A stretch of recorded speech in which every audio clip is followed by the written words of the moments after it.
आज नया act start करने जा रहे हैं, इंडियन पार्टनरशिप एक्ट 1932। बहुत बड़ा एक्ट तो नहीं है, लेकिन हाँ ये इसमें जो चीज़ पढ़ने जा रहे हो, जो सीखने जा रहे हो, 12th लेवल पर काफ़ी हद तक चीज़ें पढ़ चुके हो, तो इसलिए घबराने की ज़रूरत नहीं है। तो और ज़्यादा आसान एक्ट है, ठीक ठाक वेटेज है, 8 से 10 नंबर का पेपर में आ ही जाएगा। ठीक है, मेहरबानी रही ICI के तो 12-13 नंबर के, मतलब ये जितने नंबर का आ जाए वो ठीक है, तुम्हारा ये स्कोरिंग चैप्टर है। तो देखते हैं ज़रा आगे, इंडियन पार्टनरशिप एक्ट 1932 सन से तो समझ में आ ही जाएगा ये कब लागू हुआ है।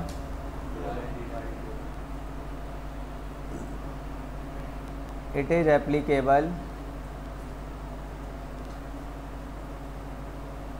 From 1st of October 1932। ये भी तुम्हारे कॉन्ट्रैक्ट एक्ट से ही निकला हुआ पार्ट है, हैं? शुरू में ही बता दिया था मैंने, जब कॉन्ट्रैक्ट एक्ट से इसे अलग किया गया तो एक नया एक्ट बनाया गया, तो ज़्यादातर चीज़ें तो वही रख दी कॉन्ट्रैक्ट एक्ट वाली, कुछ नए ऐड भी कर दिए। तो शुरुआत में सेक्शन 1 बताओ, अब तक तो पता चल ही गया होगा सेक्शन 1 में क्या आएगा। Introduction,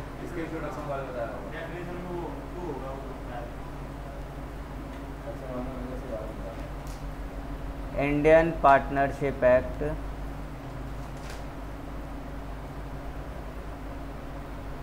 1932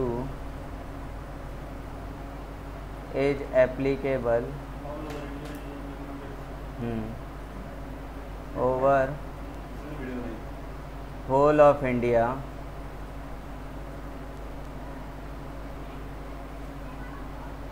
included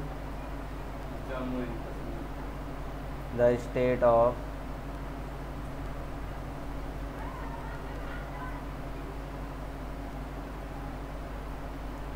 Jammu and Kashmir.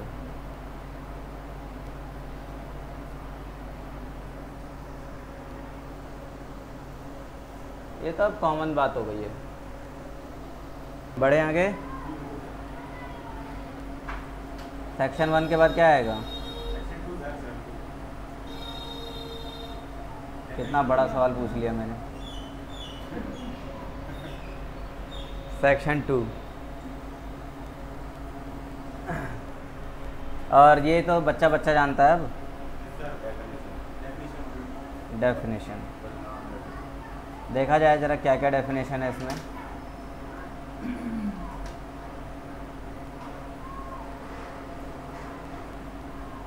पहला, acts of firm.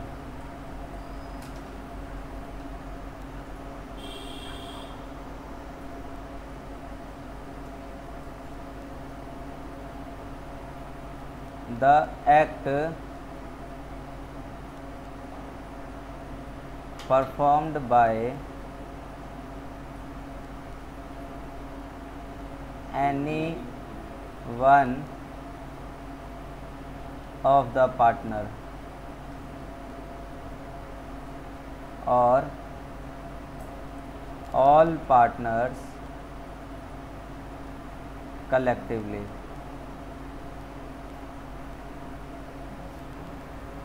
Section 2 sub section A में बताया गया है एक्ट्स ऑफ फर्म। फर्म का काम क्या है?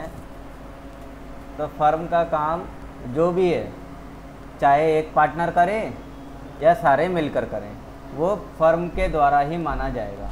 मतलब किसी एक पार्टनर ने कर दिया हो या सारे मिलकर कर रहे हो, वो एक्ट ऑफ फर्म ही माना जाएगा।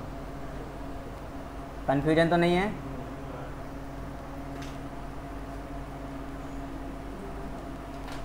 तो अब आते हैं B.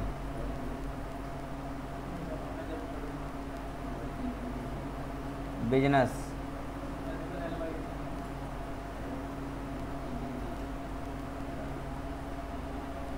Business includes trade, occupation and profession.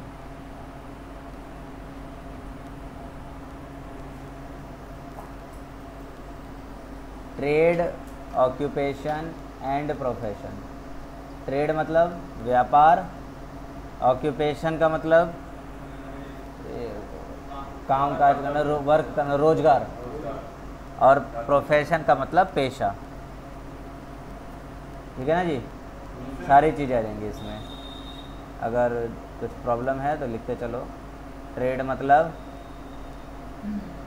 व्यापार, ऑक्यूपेशन मतलब रोजगार, है ना, और प्रोफेशन का मतलब पेशा।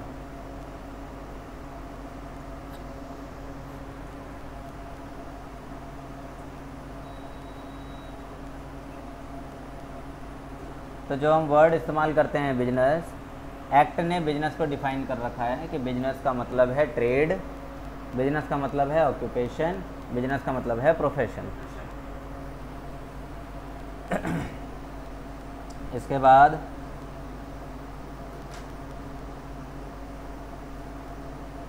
जहाँ जहाँ लिखे होंगे प्रेस्क्राइब्ड रूल्स, तो प्रेस्क्राइब्ड रूल्स का क्या मतलब है?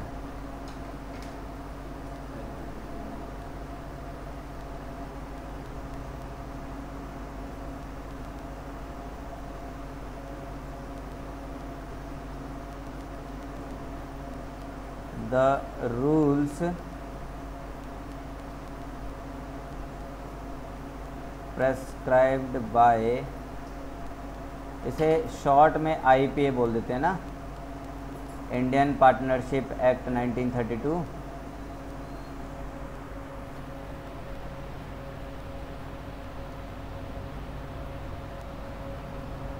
प्रेस्क्राइब्ड रूल्स बोला तो इसका मतलब वो रूल जो एक्ट में बताए गए हैं। क्लियर?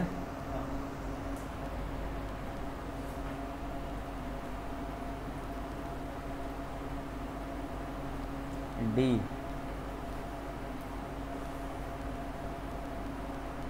Third party. एक्ट ने थर्ड पार्टी को भी डिफाइन कर दिया। थर्ड पार्टी किसे कहते हैं? तो ऑल पर्सन्स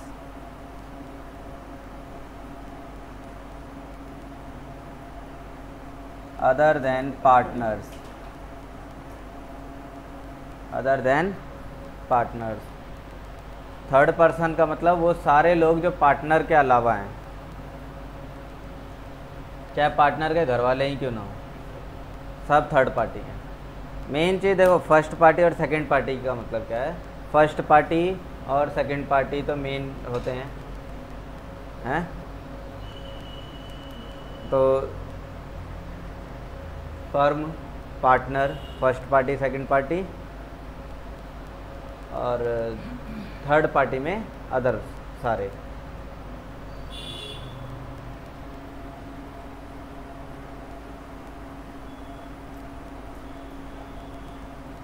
पॉइंट नंबर ई,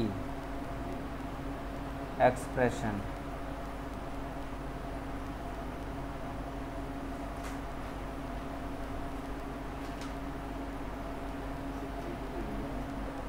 एक्सप्रेशन का मतलब देखो, the word used but not define. Word इस्तेमाल तो किया गया है उसे, लेकिन डिफाइन नहीं किया गया under IPA 1932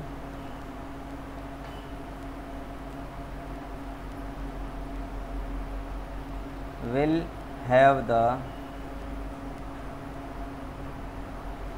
same meaning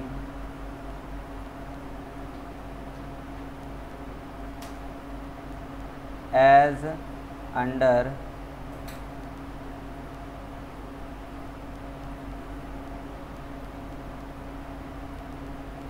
Indian contract act 1872। IPA में जिस वर्ड को डिफाइन नहीं किया गया ना, तो उसका वही मतलब निकलेगा जो इंडियन कॉन्ट्रैक्ट एक्ट में था। ऐसा क्यों? यह है उसी का ही हिस्सा। जब पार्टनरशिप एक्ट नहीं बना था तब भी ये सारे प्रोविजंस मौजूद थे, लेकिन ये सारे कॉन्ट्रैक्ट के साथ जुड़े हुए थे। तो उस वक्त उसमें मौजूदा टर्म्स को शुरू में कॉन्ट्रैक्ट एक्ट में डिफ़ाइन कर दिया गया था। अब क्योंकि ये अलग हो गया तो कुछ नए नए वर्ड्स को तो डिफ़ाइन कर दिया पार्टनरशिप एक्ट में, लेकिन जो पुराने वर्ड्स थे उनका मीनिंग वही रख दिया जो कॉन्ट्रैक्ट एक्ट में है। ठीक है, डेफिनेशंस तो आगे मिलती रहती हैं। तमाम डेफिनेशन ज़्यादातर सारी कॉन्ट्रैक्ट एक्ट में हैं और कुछ जो है यहाँ पर हैं। तो आगे बढ़ते हैं। अगला section 3।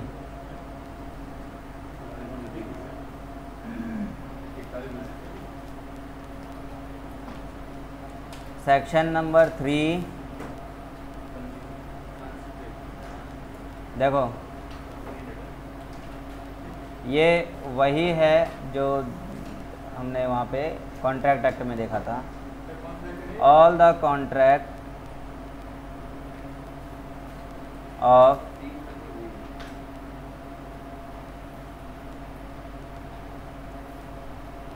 Indian contract act 1872 will be applicable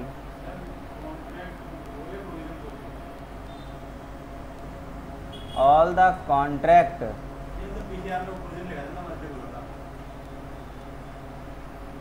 यहाँ कॉन्ट्रैक्ट है क्योंकि कॉन्ट्रैक्ट बने हुए होंगे ना। Will B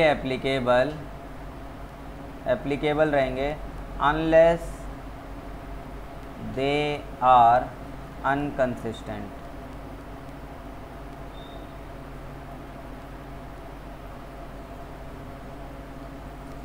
unless they are unconsistent, हाँ मतलब इनकंसिस्टेंट।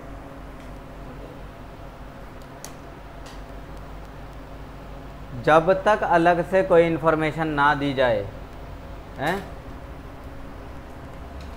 तब तक इंडियन कॉन्ट्रैक्ट एक्ट 1872 के तहत बने हुए कॉन्ट्रैक्ट ही एप्लीकेबल रहेंगे। पार्टनरशिप के बारे में अलग से नहीं बताया जाए। अगर कॉन्ट्रैक्ट बना लिया फिर भी तो एप्लीकेबिलिटी कॉन्ट्रैक्ट एक्ट की ही मानी जाएगी। अगर अलग से बता दिया कि ये पार्टनरशिप है, पार्टनरशिप एक्ट के तहत चलना है, और ये है वो है, सारी चीज़ें अलग से बता दी जा रही हैं, तब तो ठीक है, तब तो वो कॉन्ट्रैक्ट पार्टनरशिप एक्ट के अकॉर्डिंग ही चल जाएगा। लेकिन अगर कुछ नहीं बताया है, कॉन्ट्रैक्ट बना दिया है, तब तुम विचार मत करना कि पार्टनरशिप है या नहीं। तब क्या मानोगे उसे? वो फिर कॉन्ट्रैक्ट एक्ट है। बहुत सिंपल सी बात है ये कॉन्ट्रैक्ट एक्ट के लिए ही है। क्योंकि पार्टनरशिप कॉन्ट्रैक्ट का ही टुकड़ा है तो कन्फ्यूज़न क्रिएट हो सकती है। इसलिए बताया गया है कि जब तक अलग से कोई बात मेंशन ना कर दी जाए तब तक बना हुआ कॉन्ट्रैक्ट इंडियन कॉन्ट्रैक्ट एक्ट 1872 के तहत ही एप्लीकेबल रहेगा। क्लियर? मतलब कोई केस है आईपीए का, उस पर अगर आईपीए कोई बात नहीं लिखी है तो उस पर आईपीए वाले टर्म्स आएंगे।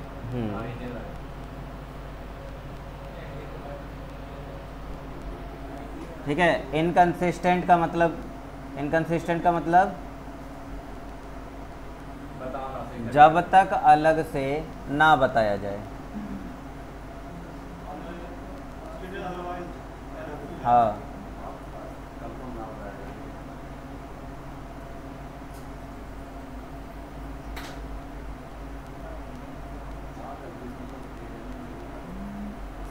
बताया जाए। देखो यहाँ ये हो गया सेक्शन 3। अगला सेक्शन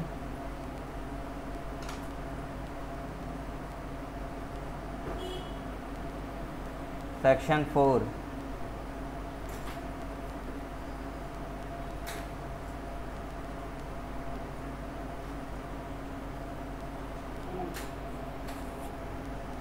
अब यहाँ से तुम्हारा पार्टनरशिप शुरू हो जाता है।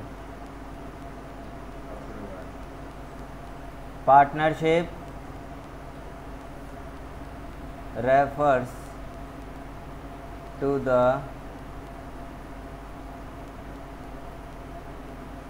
relationship between persons who have agreed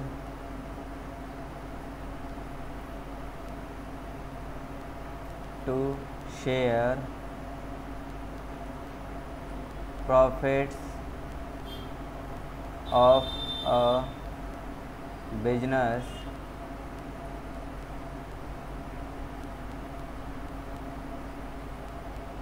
carried on by all or any of them acting for all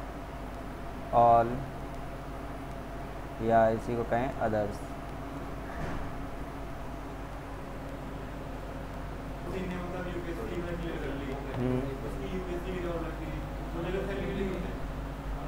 वैसे एक जगह छोड़नी होगी जॉब, वो वहाँ से छोड़ेगा, जितना उसका अपना अमाउंट बन जाता है वो अमाउंट ऑटोमेटिकली ट्रांसफ़र हो जाएगा दूसरी जॉब में। मतलब जो उसका ग्रेजुएटी वगैरह सब बना होगा, हाँ, जितने मतलब 4-5 साल काम किया उसने और वो एक अमाउंट इकट्ठा हो चुका है ना, वो सारा अमाउंट मिलेगा नहीं, वो उसका, क्योंकि ये भी गवर्नमेंट है वो भी गवर्नमेंट है, तो उसमें वो ट्रांसफ़र हो जाएगा। जब वो वहाँ से रिटायर होगा तो ये इकट्ठा होकर एक साथ मिलेगा। लिख लिया? बढ़े आगे? तो थोड़ा समझने का काम करते हैं। पार्टनरशिप के बारे में डिफाइन कर दिया। Partnership refers to relationship between persons, हैं, लोगों के बीच का आपस में एक रिलेशन ही पार्टनरशिप कहलाता है। Who have agreed to share profits of a business, इसका मतलब कि वो पर्सन लोग सारे एग्री हो रहे हैं to share profits of a business, business के प्रॉफिट को बांटने के लिए आपस में, और इसलिए एग्री कर रहे हैं। अब वो बिजनेस क्या है? कैरीड ऑन बाय ऑल, या तो सभी चला रहे हैं और या फिर any of them acting for all, सबके बिहार पर एक कोई चला दे, एक ही चला दे तो भी माना जाएगा फर्म ने काम किया है। एक्ट ऑफ फर्म आया था ना पीछे, या तो सब काम कर लें या कोई एक भी काम कर दे, माना जाएगा फर्म ने काम किया है। तो वही चीज़ ये है। आगे बढ़ जाएं, देखोगे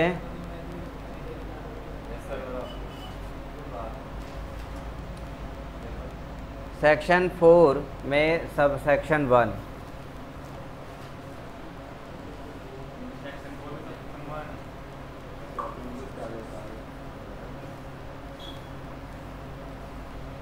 तो पॉइंट ये है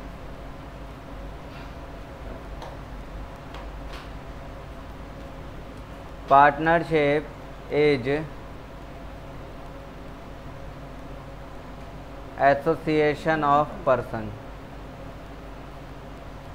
पार्टनरशिप क्या है? एसोसिएशन है लोगों का। एसोसिएशन मतलब संगठन, लोग आपस में संगठित होते हैं, इकट्ठे हो जाते हैं और पार्टनरशिप बन जाती है।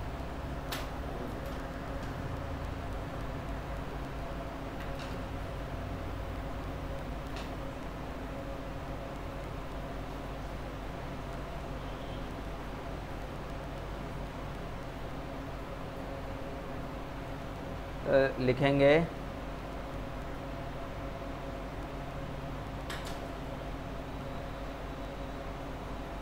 पार्टनरशिप is an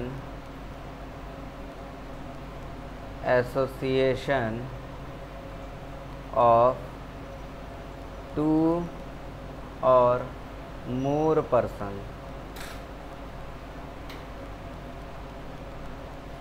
ठीक है, दो या दो से ज़्यादा लोगों का संगठन होता है पार्टनरशिप।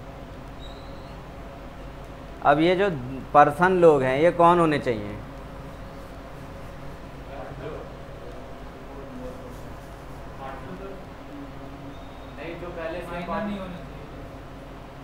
ये जो पर्सन है रिकॉग्नाइज्ड बाय लॉ होने चाहिए, recognised in the eyes of law या by the law, in the eyes of law. और कौन होना चाहिए पर्सन?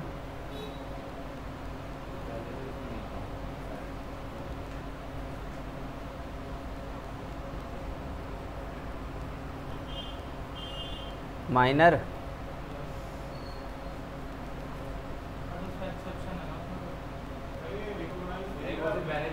रिकॉग्नाइज्ड, हाँ recognised in the eyes of law,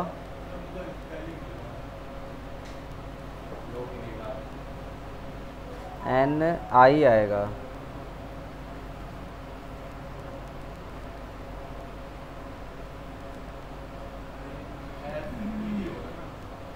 Z लिखा हुआ है तुम्हारी बुकों में। रिकॉग्नाइज, अच्छा दूसरी बात कि एक माइनर पार्टनर क्या हो या ना हो सकता है नॉट माइनर, नॉट माइनर। लेकिन इसका exception, with the consent of all partners may be admit to the benefit of partnership, है ना।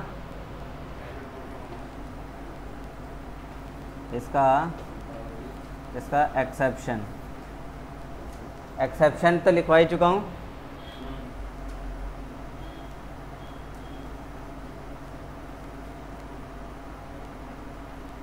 with the consent of all partners he may be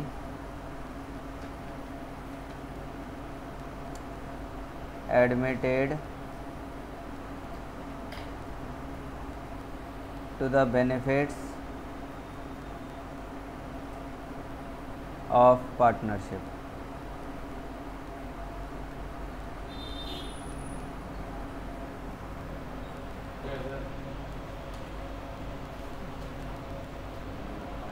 ठीक है, अब आगे लिखें, इसी में आगे लिखना है।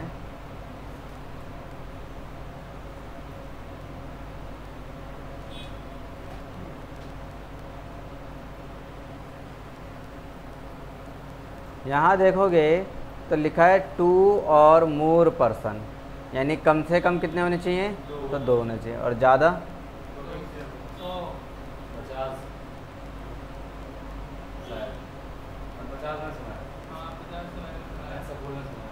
पार्टनरशिप एक्ट में कहीं नहीं लिखा कि मैक्सिमम नंबर ऑफ पार्टनर्स कितने होने चाहिए।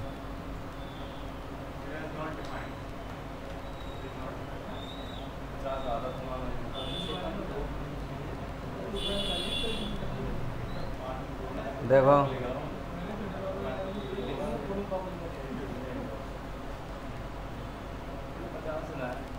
क्या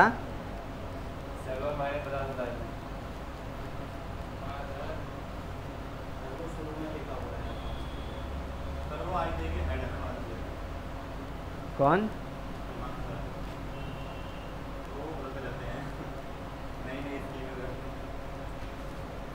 देखो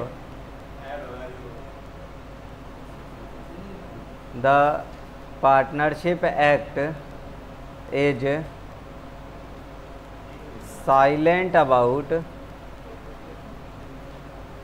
the maximum number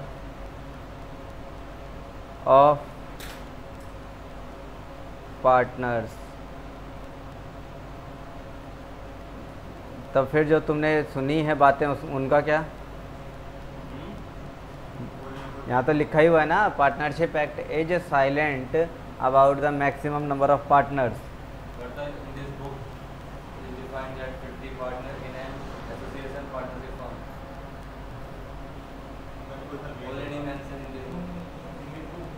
but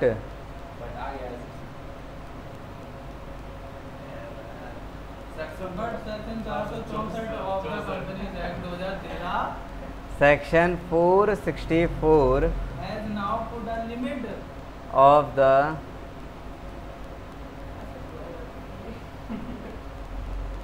Companies Act 2013 has now put a limit of 50% in any association or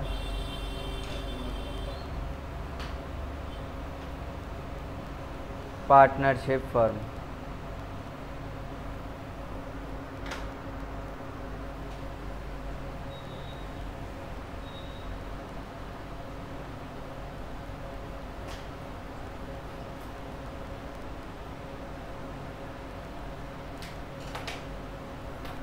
चलो, तो आज एक बात तुम्हें और पता चल गई।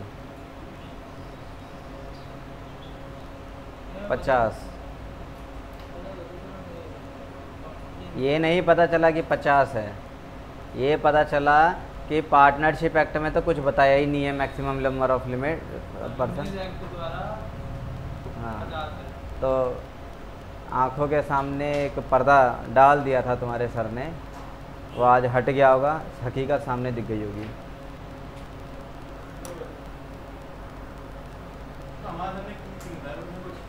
क्योंकि वो दूसरे सर है ना।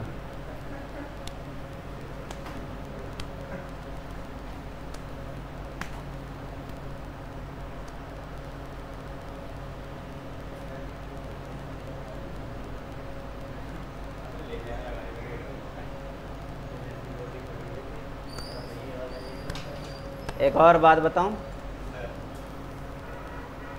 ये जो लिमिट है ना 50 की, ये भी बढ़ाई गई है। पहले ये लिमिट 20 की थी, ठीक है। और जो पिछला वाला एक्ट था, पिछला वाला जो एक्ट था 1956, कंपनी एक्ट 1956, उसमें बताया गया था नंबर ऑफ पार्टनर्स मैक्सिमम 20 हो सकते हैं। और अगर बैंकिंग बिजनेस है तो उस केस में नंबर ऑफ पार्टनर्स 10 हो सकते थे। बैंकिंग बिजनेस में 10, यानी बैंकिंग ऑर्गेनाइजेशन में 10 पार्टनर हो सकते थे, और नॉन बैंकिंग ऑर्गेनाइजेशन में 20 पार्टनर्स हो सकते थे। अब ये सारी चीज़ें बदल दी गई हैं। अब मिनिमम 2 और मैक्सिमम 50। ये बता रहा हूँ, जो है बताया था, अगर नॉन फाइनेंसिंग कंपनी है तो 2 से 50 हो सकते हैं, फाइनेंसिंग कंपनी है तो 0 से 100 हो सकता है। 0 कैसे हो सकता है? मतलब 1 से 100, 2 से 100, 1 अरे भाई जो भी हो।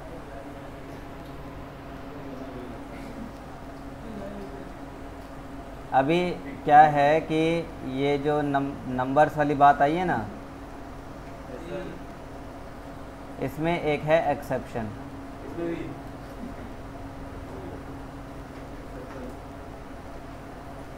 एक्सेप्शंस में आ जाता है तुम्हारा HUF।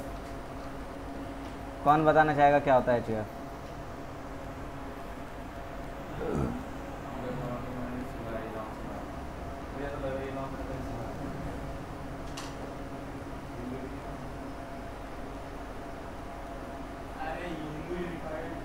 अनडिवाइडेड फैमिली, तो हिंदू अनडिवाइडेड फैमिली एक ऐसा परिवार जिसमें बंटवारा नहीं हुआ है, उसे हम लगता है कि वो पार्टनरशिप है, लेकिन हम उसे पार्टनरशिप नहीं बोलते हैं, वो HUF कहलाता है। जो हिंदू अनडिवाइडेड फैमिली बिजनेस होता है उसमें एक ही फैमिली में 3 4 5 लोग होते हैं, तो सारे मिलके काम कर रहे होते हैं, तो महसूस होता है कि they are all partners, but not.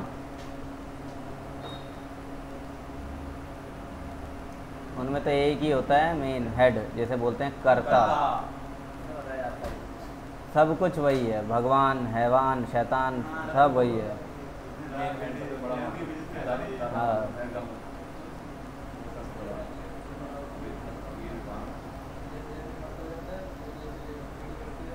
बढ़ जाएं आगे।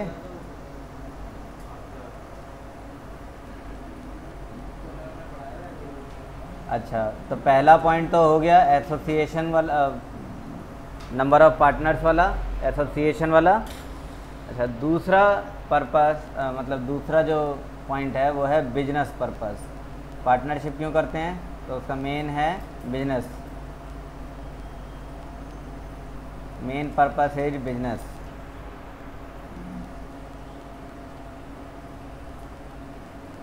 तीसरी बात, the base of partnership,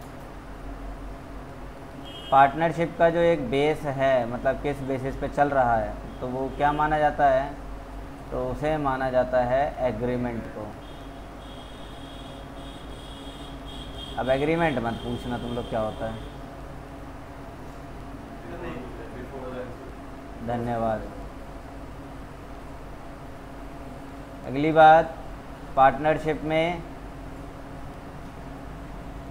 sharing of profits आ जाता है।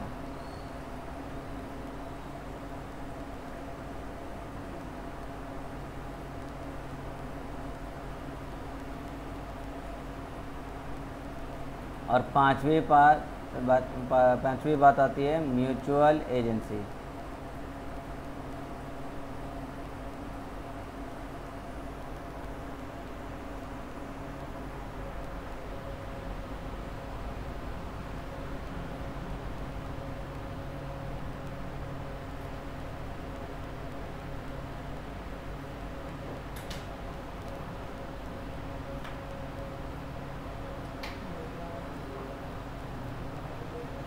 देखेंगे सारे पॉइंट नंबर 1 से लेके 5 तक सारे पॉइंट ये ऑलमोस्ट सारे डेफिनेशन में थे, लेकिन ये वो डेफिनेशन नहीं रहेगी जो एक्ट ने बताई है।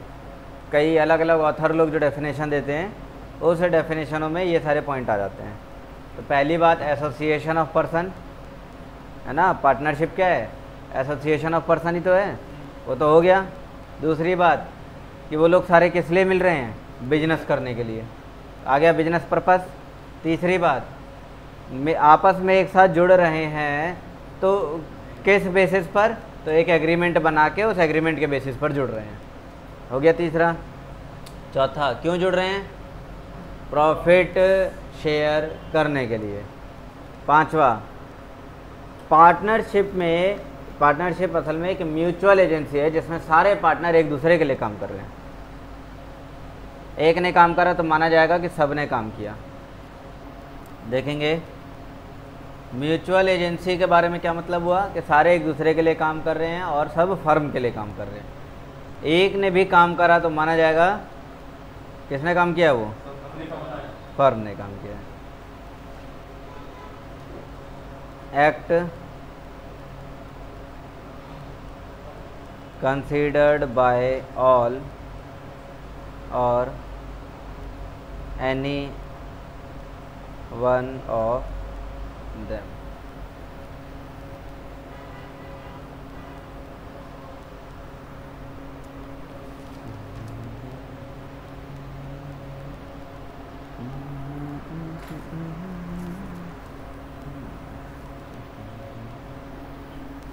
ये सारे पॉइंट हो गए।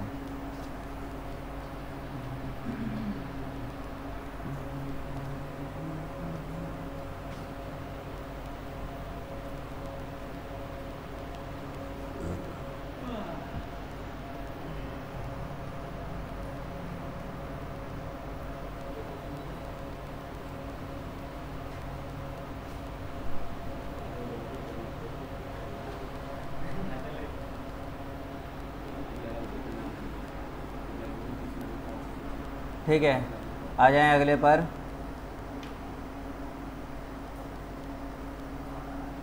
सेक्शन 5।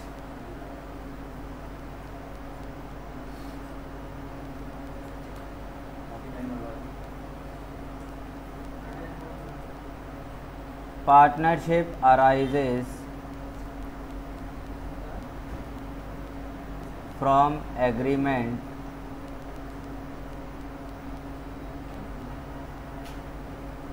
not from states। क्या लिख दिया ये मैंने?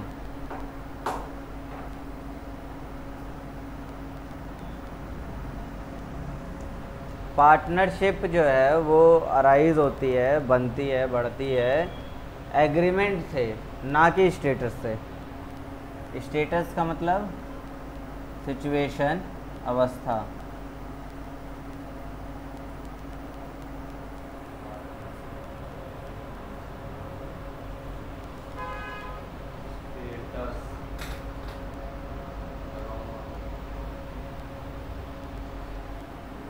Partnership arises from agreement।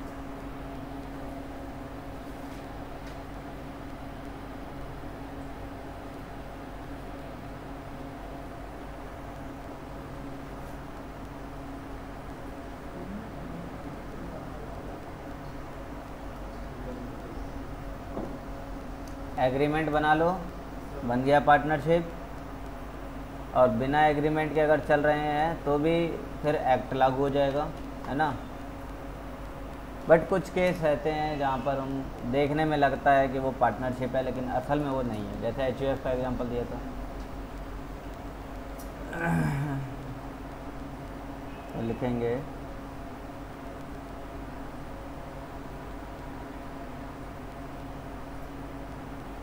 members of HUF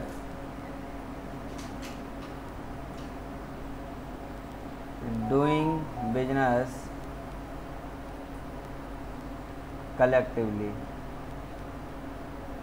HUF के मेंबर्स बिजनेस कर रहे हैं और एक साथ मिल के कर रहे हैं, ये पार्टनरशिप नहीं है, ये एग्रीमेंट के जरिए नहीं चलेगा। और ले लें एग्जांपल,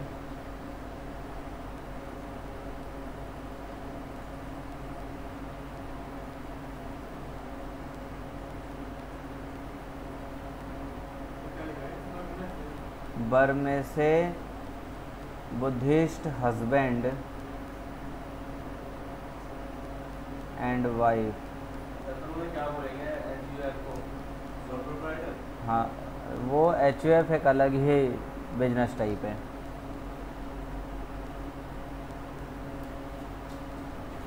कैरिंग बिजनेस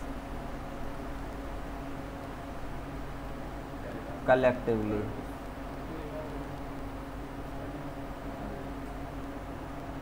ये बुर्मेस बुद्धिस्ट हस्बैंड एंड वाइफ, जैसे ये तो ऐसे ही एग्जांपल एक बता दिया है। मतलब कई बार होता है ना कि कोई बिजनेस चला रहे हैं, हस्बैंड वाइफ मिलके ही चला रहे होते हैं। जैसे ढाबा, वाइफ खाना बना रही है, हस्बैंड सर्व कर रहा है। तो ये सारे देखने में लगता है कि पार्टनरशिप हैं, बट ये पार्टनरशिप है नहीं असल में, ठीक है।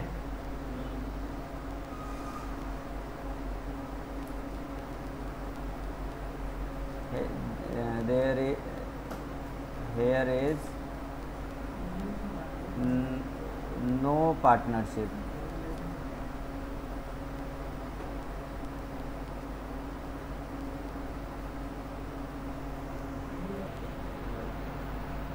HUF को थोड़ा डिटेल में समझ लें, देखेंगे। HUF को एक बार पढ़ लेते हैं, क्योंकि ये देखने में तो बिल्कुल वैसा ही लग रहा है, पार्टनरशिप जैसा ही लग रहा है।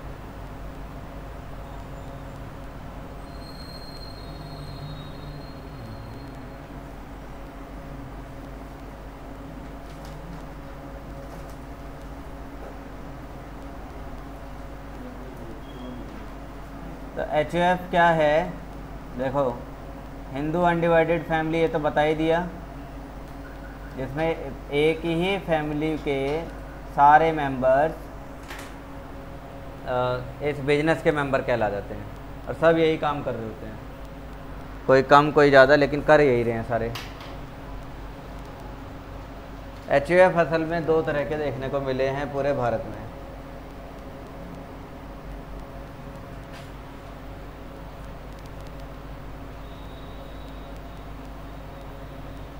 तो पहला जो HUF है वो है मिताक्षरा,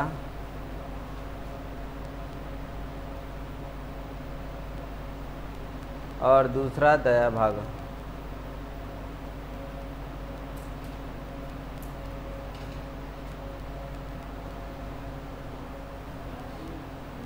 मिताक्षरा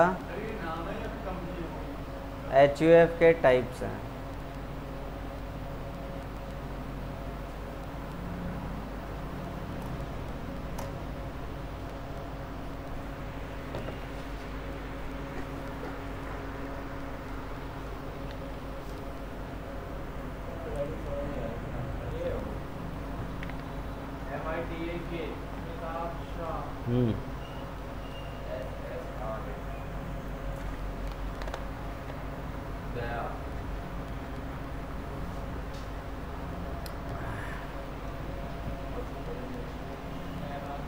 ठीक से लिख दूँ क्या ऐसे?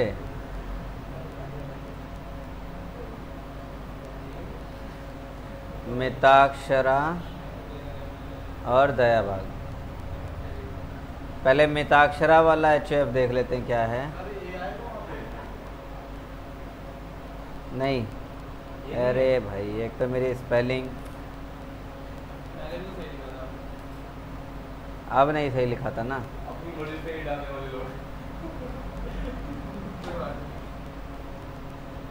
मिताक्षरा के बारे में देखो, अरे शांत, एप्लीकेबल, ये ऑल ओवर इंडिया एप्लीकेबल है। मिताक्षरा वाला नियम HUF का पूरे भारत में लागू है, कहीं कुछ जगहों को छोड़कर।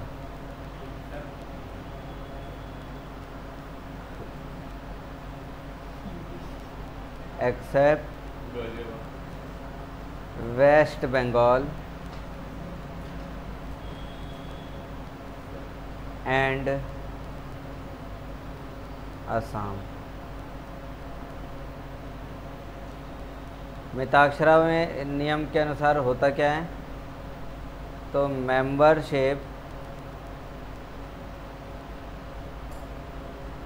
membership to be decided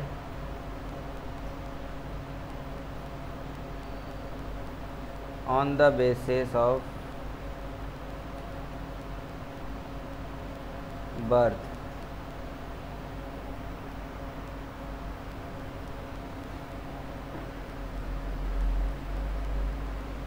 Mitakshara के नियम के अनुसार HUF में अगर मेंबर बनना है तो उसी फैमिली में पैदा हो जाओ। मिताक्षरा का नियम वेस्ट बंगाल और असम में लागू नहीं होता है।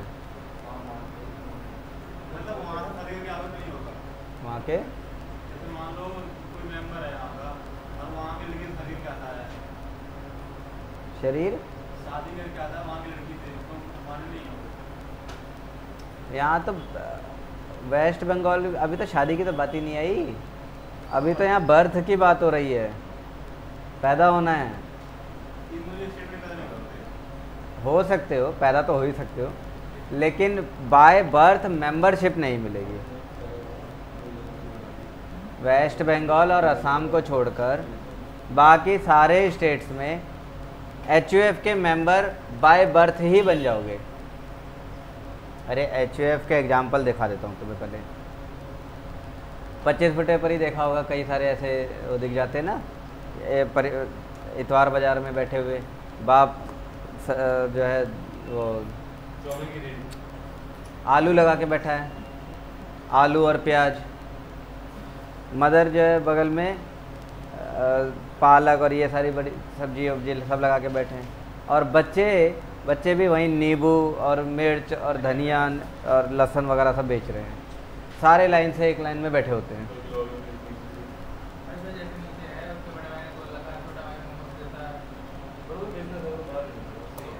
तो ये चीज़ चलता है ऐसे।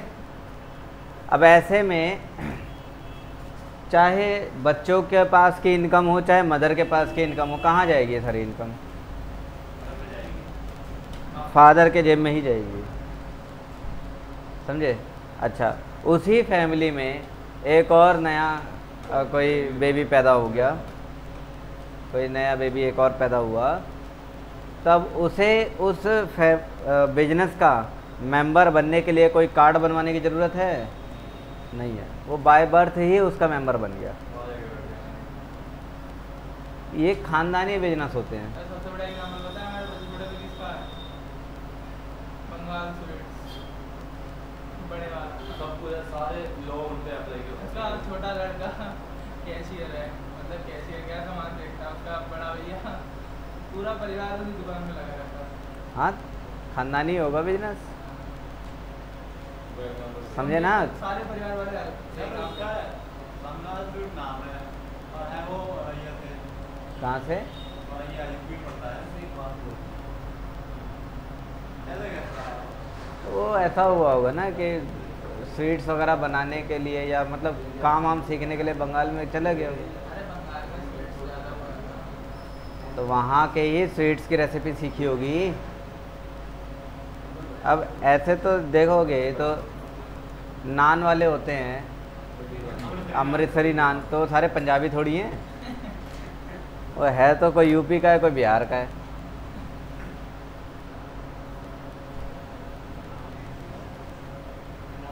एक वो आता है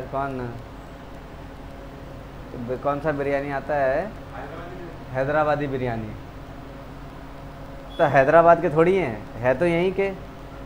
हाँ, रेसिपी वही है, कहने में क्या जा रहा है। खैर, यहाँ मिताक्षरा समझ में आ गया। अब देखते हैं दया भाग।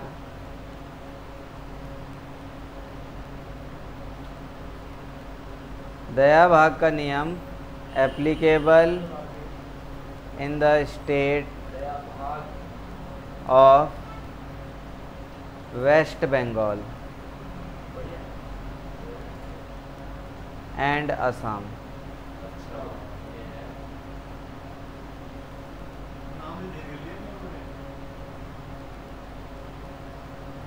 वेस्ट बंगाल और असम में दया भाग का नियम लागू होता है और पूरे भारत में और कहीं लागू नहीं होता ये। इस नियम के अनुसार अगर मेंबरशिप चाहिए तुम्हें, membership to be decided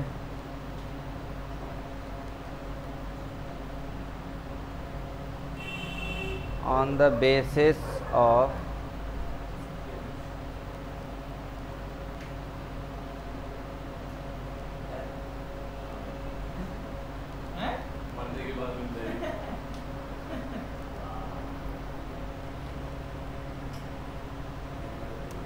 कहने का मतलब है कि कर्ता बोलेगा कि मेंबर रहेगा तो रहेगा, वरना नहीं रहेगा।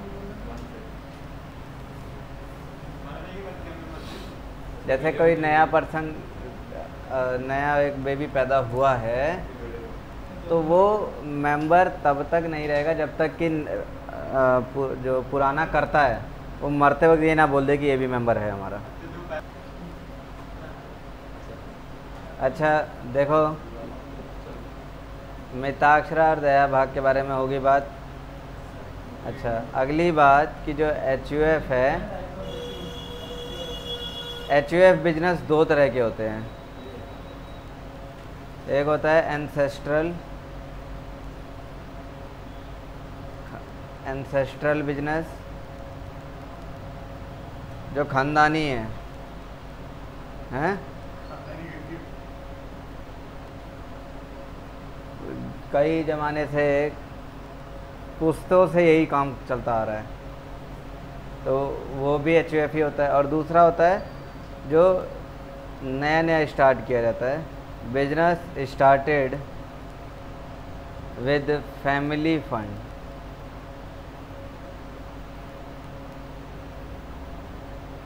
जो टॉपिक है डिफरेंस बिटवीन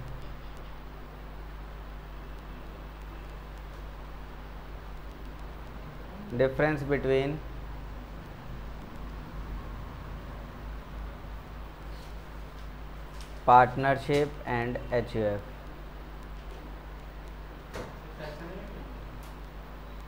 ये तो डिफरेंस देख रहे हैं हम,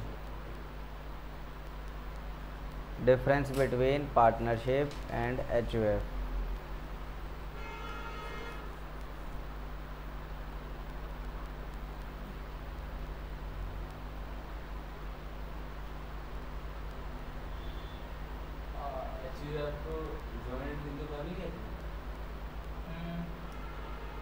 HUF को जॉइंट हिंदू फैमिली कहते हैं।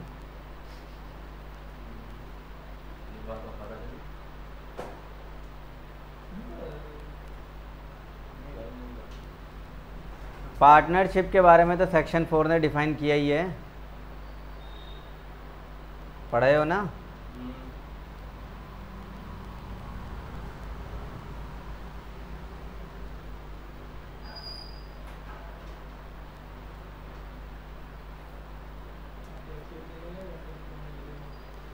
HUF के बारे में देख लेते हैं क्या है। तो HUF क्या है कि एक ऐसा business carried by the members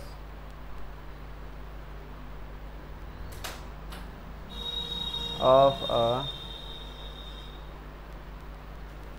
family।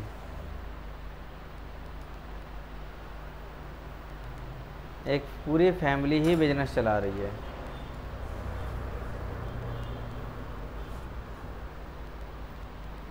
अगली बात पार्टनरशिप के लिए कौन सा एक्ट लागू होता है इस पर?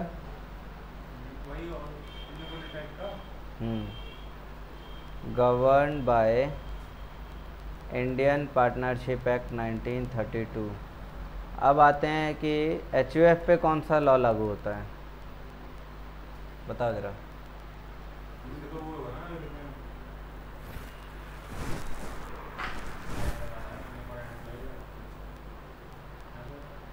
हिंदू लॉ लगता है इस पर,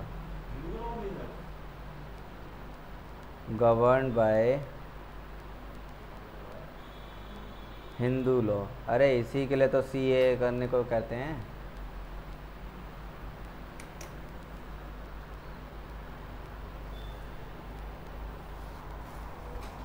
CAA इसी के लिए तो बोला गया था कि कॉमन लॉ होना चाहिए, कोई सबके लिए अलग अलग लॉ नहीं, हिंदू लॉ अलग, मुस्लिम लॉ अलग, ऐसा नहीं, जो लॉ है सबके लिए एक जैसा हो। फिलहाल हिंदू लॉ लागू हो जाता है HUF पर।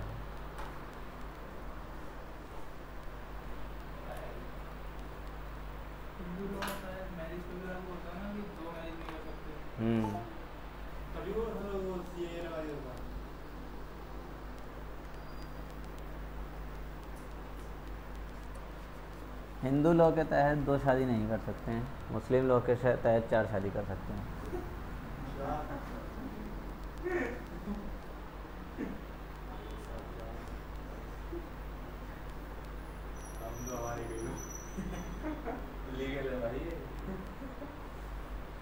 उसमें बजरंगी भाईजान में बोलता है पुलिस वाला ओमपुरी को देखकर कि यहाँ से एक नहीं समझती, मौलवी साहब 2 लेके घूम रहे हैं।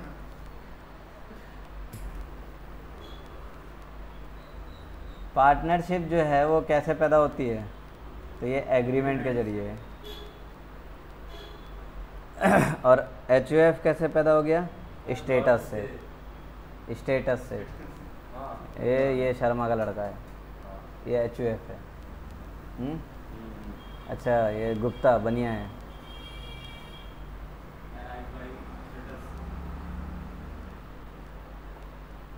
Arises from status.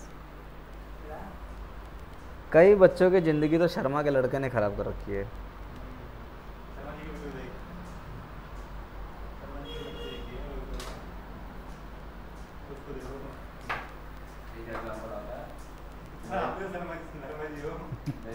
राजा के भाई को देखो कितना पड़ता है।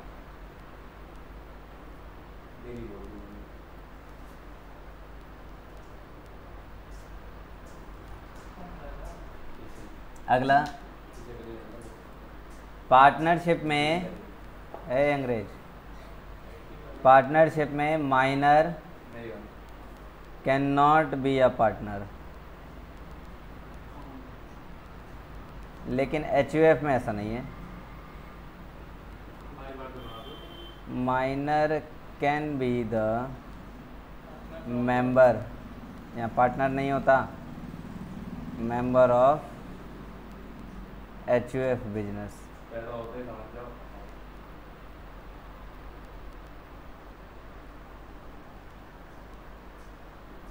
मैं पैदा होते ही कारपेंटर हूँ।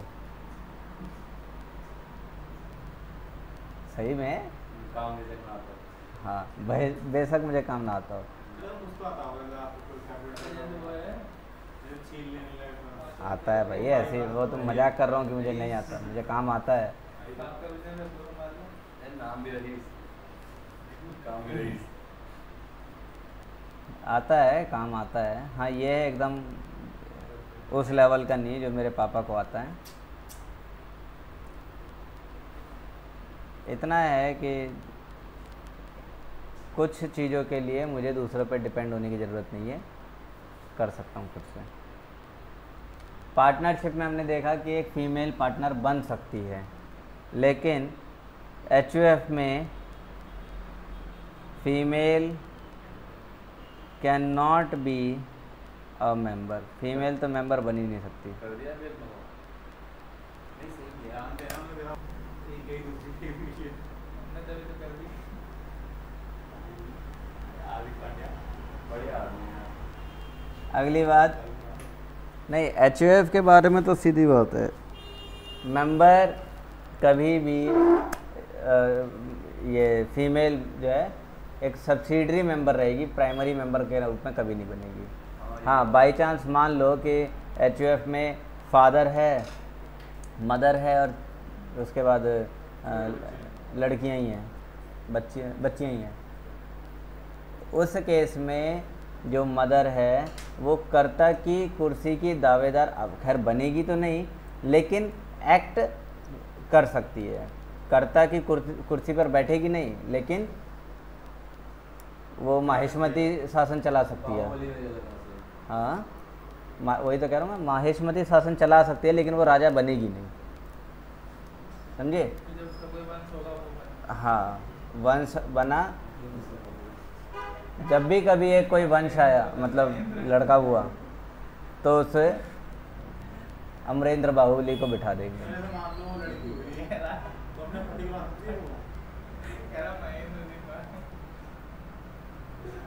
महेंद्र लड़की है कोई, शादी नहीं कर ली तो अपने पति को बना देगी वो। हाँ, वो फैमिली अलग है। फैमिली नहीं बनी वो लड़की हुई तो पहली बात है, लड़की अगर शादी करेगी तो वो उसके घर जाएगी या वो उसको घर लेके आएगी? जमाई राजा बनना पड़ेगा। हाँ, उसके जमाई राजा बनना तब हो जाएगा। ऐसा कोई बन जाएगा जमाई राजा। पुरानी फिल्मों में नहीं देखा है कि लड़की की अकेली लड़की होती है, बाप या माँ जो होते हैं वो बहुत पैसे वाले होते हैं, वो गरीब हीरो को कहते हैं कि अपनी, मतलब वही है, प्यार मोहब्बत में फंसे होते हैं दोनों, तो बाप जाता है और कहता है कि आप अपने लड़के की शादी हमारी लड़की से कर दो, मैं अपना सारा बिजनेस आपके लड़के के नाम पे कर दूंगा। जमाई राजा नाम ही तो है, पूरी मूवी में जमाई राजा नाम। गोविंदा की बहुत सारी है। गोविंदा ने ऐसे बहुत बनाई है। और अक्षय कुमार की भी एक वो वाली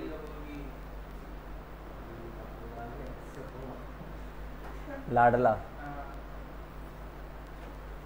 तो क्यों कभी सोचा नहीं होगा ना कि ये जब सारा बिजनेस लड़की का है, सारी धन संपत्ति लड़की की, तो लड़के के नाम पे क्यों करने को कह रहे हैं? रीज़न यही है, HUF।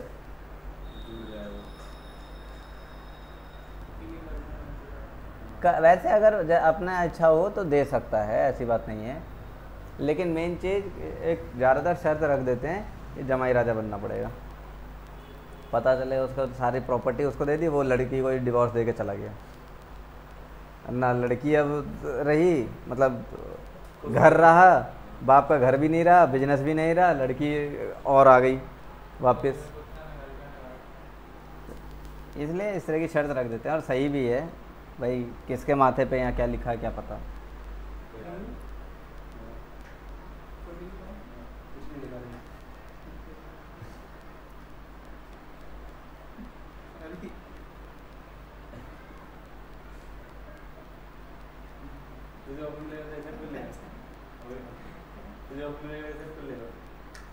द मेंबर शांत द मैक्सिमम नंबर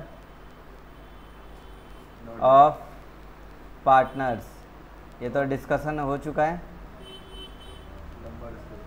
ना। कितने मैक्सिमम नंबर ऑफ पार्टनर्स? 50। और यहाँ बात करें अगर HUF में कितने हो सकते हैं?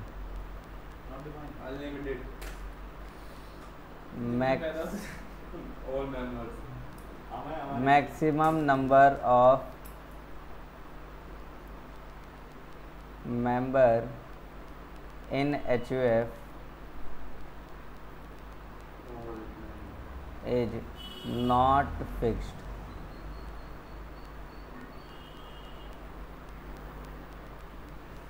अब मान लो कि 3-4 पीढ़ी उसी घर में ही हैं, जैसे सपोज मेरे दादाजी के पिताजी स्टिल अलाइव मान लेते हैं, मतलब परदादा हैं, तो करता तो वही रहेंगे, ठीक। और मेरे परदादाजी के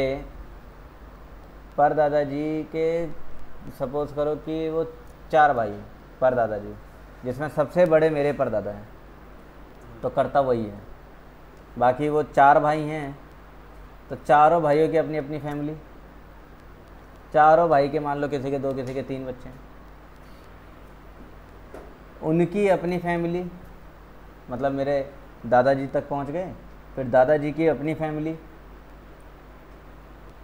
जिसमें उनके भी अपने 2-4 बच्चे होंगे, तो उसमें मान लो मेरे पिताजी हैं,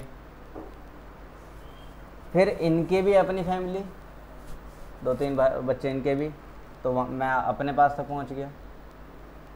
इस तरह से एक ब्रांच बनती जा रही है, और परदादा 4 भाई, चारों भाइयों की अपनी एक फैमिली चेन चलती जा रही है। क्लियर हो रहा है बात? और आगे भी अब मेरे बाद के भी वो एक पीढ़ी रहेगी। तो ये पूरा जो एक फैमिली का फ्लो चार्ट है, ये सारे मेंबर हैं HUF के,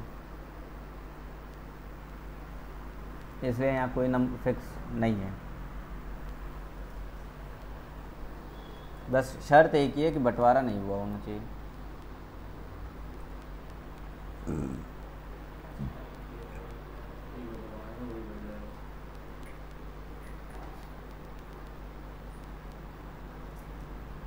चलिए आगे बढ़ते हैं।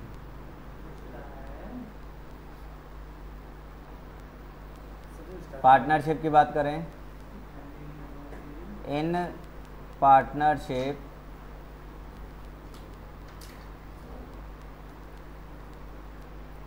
द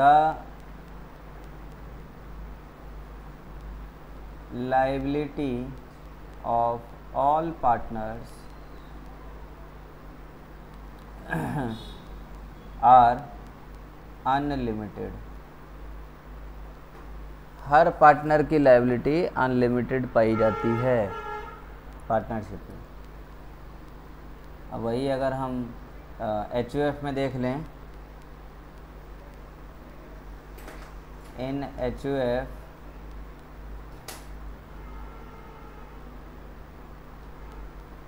द लायबिलिटी ऑफ कर्ता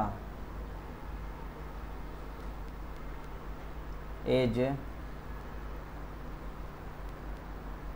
unlimited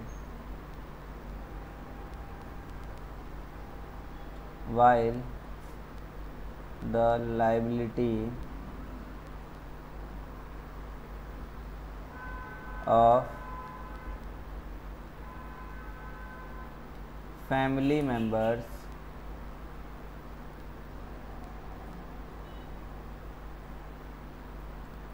is limited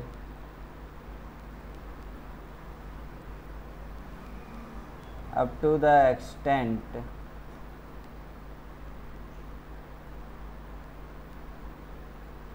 of their share in family property।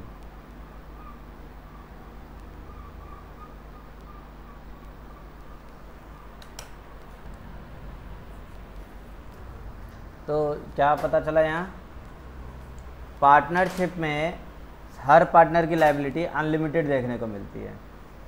Unlimited liability का मतलब पता है?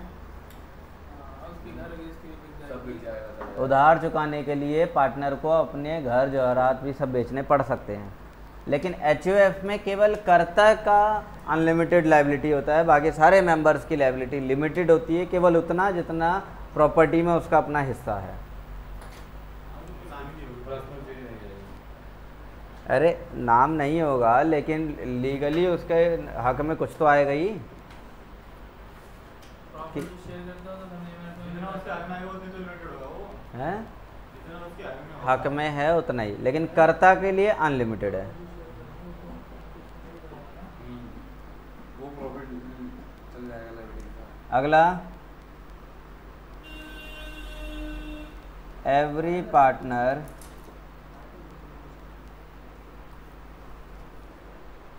Has the right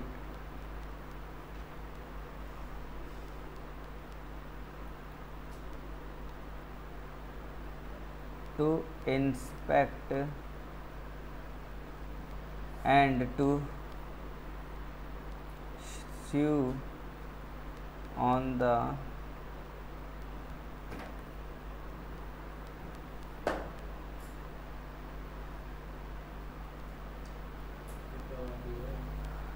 the basis of account of firm।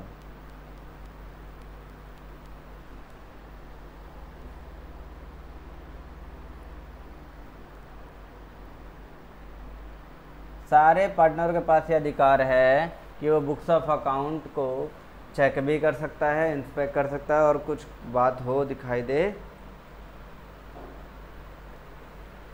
तो फर्म के लिए केस भी कर सकता है। तो एन HUF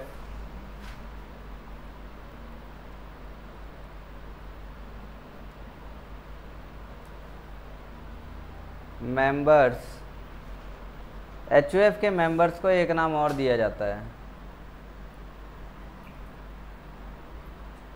को पर्सनेयर।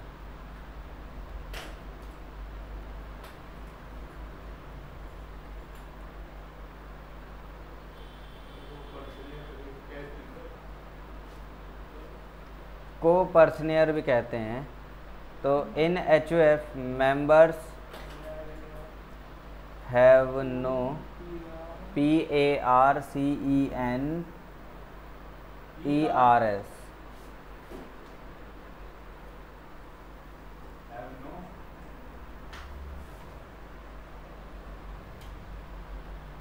have no right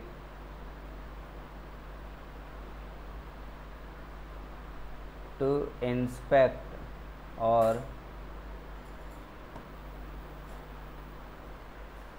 sue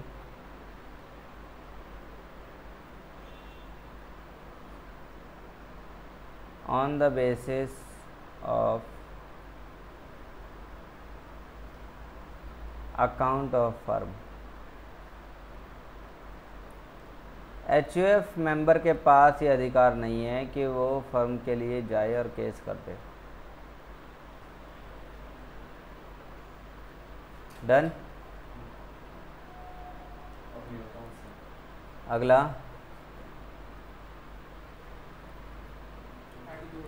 A partner has no right to ask for the division of partnership property. एक जो पार्टनर है वो पार्टनरशिप प्रॉपर्टी के डिवीज़न के लिए नहीं बोल सकता। मतलब जैसे डिसोल्यूशन होता है ना, फर्म टूट रही है, फर्म पार्टनर लोग फर्म छोड़ छाड़ के जा रहे हैं, या कोई एक जो है छोड़ के जा रहा है या जो है, और वो कहे कि भाई पार्टनरशिप की जो जितनी प्रॉपर्टी थे उसके डिवीज़न करो, मैं जा रहा हूँ छोड़ के, तुम लोग चलाओ पार्टनरशिप, 4 लोग हैं, 3 लोग तुम चलाओ, मैं जा रहा हूँ, लेकिन इसमें सारी प्रॉपर्टियों में मेरा हिस्सा दे दो, वो नहीं मांग सकता।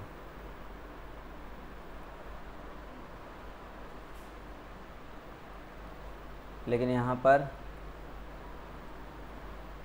ए member of HUF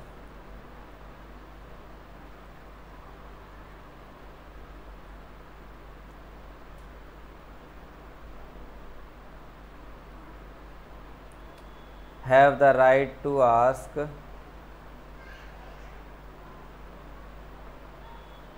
for the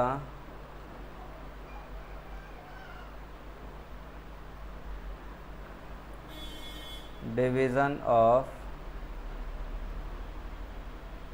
family property।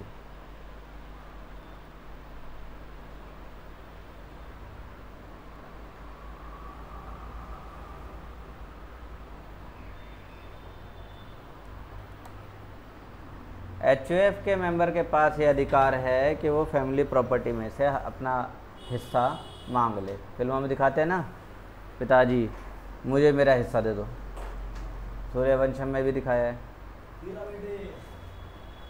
कागज़ लेकर आया, लेकर आया और फेंक दिया, ये लो अपने हिस्से की ज़मीन और जायदाद, उठाओ इसे और दफ़ा हो जाए यहाँ से, है ना। एक मतलब एक जुनून एक होता है।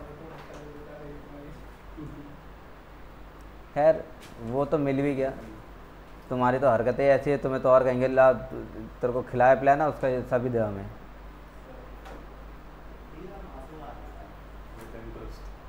तुम्हारे केस में ऐसा नहीं होगा, पापा आए प्रॉपर्टी के कागज़ ला के और तुम्हारे मुँह पे फेंके, ये लो उठाओ, उठाओ उसे और दफ़ा हो जाए यहाँ से।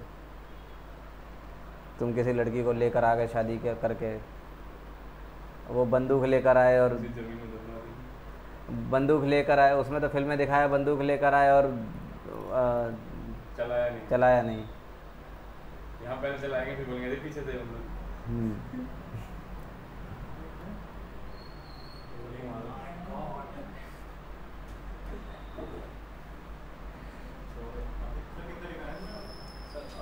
लिखो,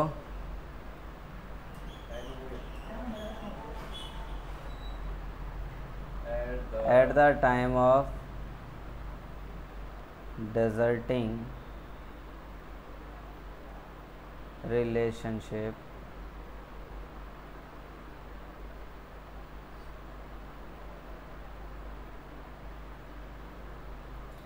from family business,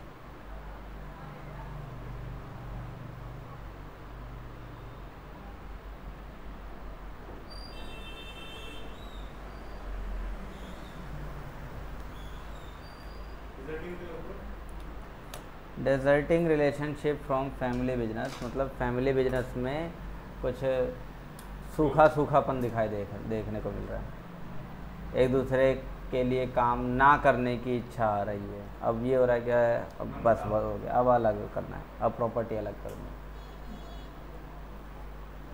है। बीच में दीवार लग जाती है घरों में, है ना, अच्छा खासा 200 गज का घर होता है, बीच में दीवार लग जाती है।